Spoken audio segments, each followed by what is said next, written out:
Yan, for today's video, gagawa tayo niyan, banana chips. Yan, may nagbigay sa atin ng banana. Pitasin natin yung bunga. Kunyari, pinitas natin dyan sa puno. Yan, banana.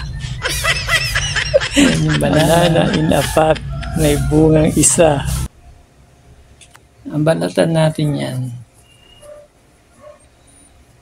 Balatan lang natin. Kabalat.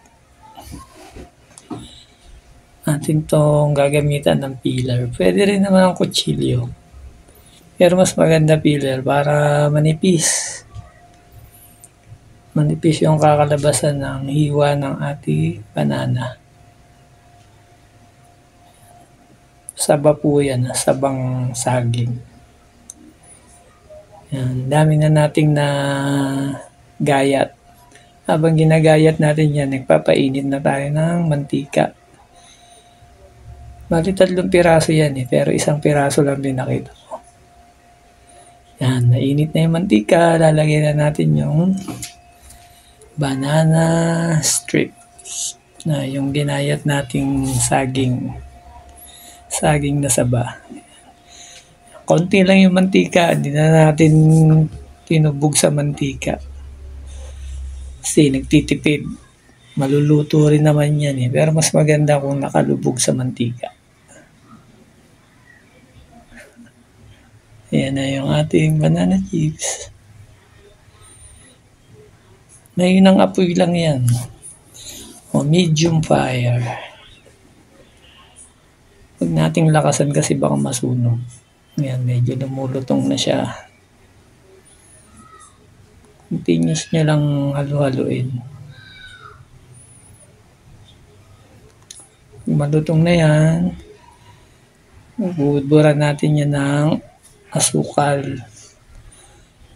Pwede puti, pula, o wash. Pero mas maganda yung puti para hindi siya maitim.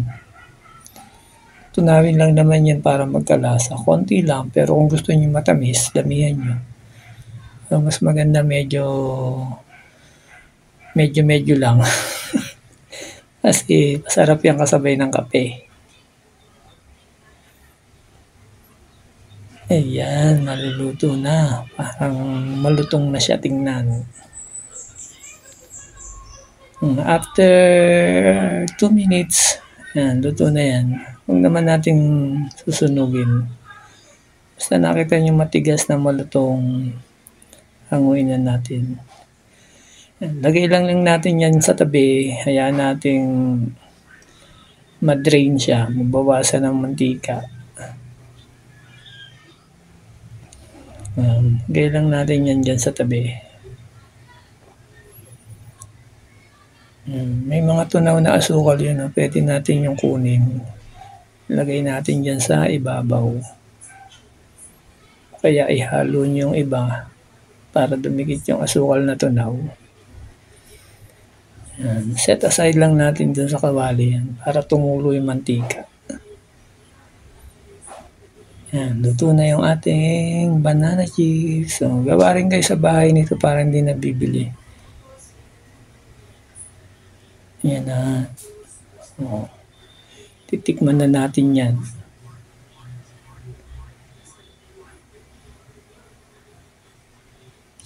Pawis-pawisan pa. Pagluluto ng isang saging. Lutong. Sarap.